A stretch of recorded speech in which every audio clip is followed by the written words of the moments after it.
পরিচালক রায়হান রাফি ও তমা মির্জার প্রেমের গুঞ্জন বেশ কিছুদিন ধরেই। তাদের ফেসবুক পোস্ট থেকে শুরু করে নানান মন্তব্যে সেই আলামতি মেলে। তবে বিষয়টি নিয়ে দুজনের কেউই অফিসিয়ালি কোনো মন্তব্য করেননি। আবার নেটিজেনদের মতে তাদের মধ্যে সম্পর্কটা বন্ধুত্বের। আবার কেউ বলছেন বন্ধুত্বের থেকেও বেশি কিছু রয়েছে তাদের মধ্যে। প্রেমের সম্পর্ক রয়েছে কিনা এ বিষয়ে গত আগস্টে পরিচালক রায়হান রাফি জানিয়েছিলেন, সাধারণত নায়ক নায়িকা জুটি হয়, সেদিক থেকে পরিচালক নায়িকার জুটি হওয়া ভালো, এতে ভালো ভালো কাজ হবে, আমরা তো আসলে ভালো বন্ধু।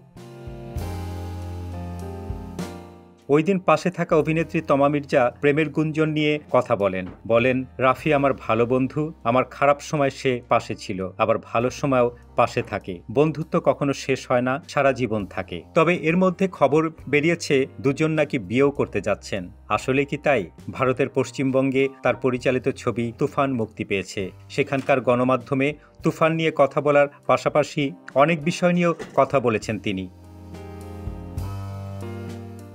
শেষমেশ তাকে প্রশ্ন করা হয়েছিল বিয়ে প্রসঙ্গে। জানতে চাওয়া হয়, আপনি নাকি অভিনেত্রী তমা মির্জাকে চলতি বছরে বিয়ে করছেন? জবাবে রায়হান রাফি বলেন, এখনও এরকম কোনো পরিকল্পনা নেই, আরও কয়েকটা হিট ছবি পরিচালনা করি, তারপর বিয়ে নিয়ে ভাবা যাবে।